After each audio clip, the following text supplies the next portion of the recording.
এমন ফিনিশারই প্রয়োজন আমার পাঞ্জাব কিংসে। ওয়েস্ট ইন্ডিজের বিপক্ষে শামীম পাটোয়ারির স্টাইলিশ ব্যাটিং তাণ্ডব দেখে লাইভে এসে শামীম পাটোয়ারিকে সুখবর দিয়ে আইপিএল এ কিনে নেওয়ার আশ্বাস দিলেন প্রীতি জিন্তা। দর্শক, লম্বা সময় পর ওয়েস্ট ইন্ডিজের বিপক্ষে প্রথম টি-20 ম্যাচে দলে ফিরেই শেষ 13 বলে 27 রানের দুর্দান্ত কেমিও ইনিংস খেলেছেন শামীম পাটোয়ারি। হাঁকিয়েছিলেন বিশাল 3টি ছক্কা এবং 1টি 4। এরপর দ্বিতীয় টি-20 ম্যাচে ফিনিশিংটা দুর্দান্তভাবে রাঙ্গালেন শামীম পাটোয়ারি। মাত্র 17 বল থেকে 35 রানের এক দুর্দান্ত 4 ছক্কার ফুলছড়িতে বাংলাদেশের জয়ে বড় অবদান রাখলেন তিনি।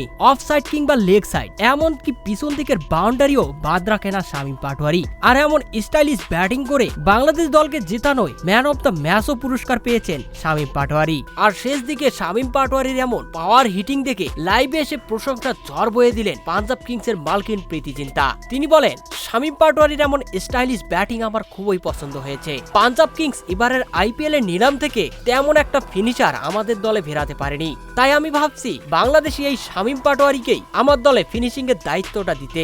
পাঞ্জাব টিম ম্যানেজমেন্ট সরাসরি চুক্তিতে শামীমকে আমাদের দলে ফেরানোর ব্যবস্থা করছে। আশা করি শামীম পাটোয়ারি পাঞ্জাব কিংসের দলে ফেরালে পাঞ্জাব একটি শক্তিশালী দল হবে। তো দর্শক, আপনিও কি চান শামীম পাটোয়ারি আইপিএল এ পাঞ্জাব কিংসের হয়ে খেলুক? কমেন্ট করে জানিয়ে দিন।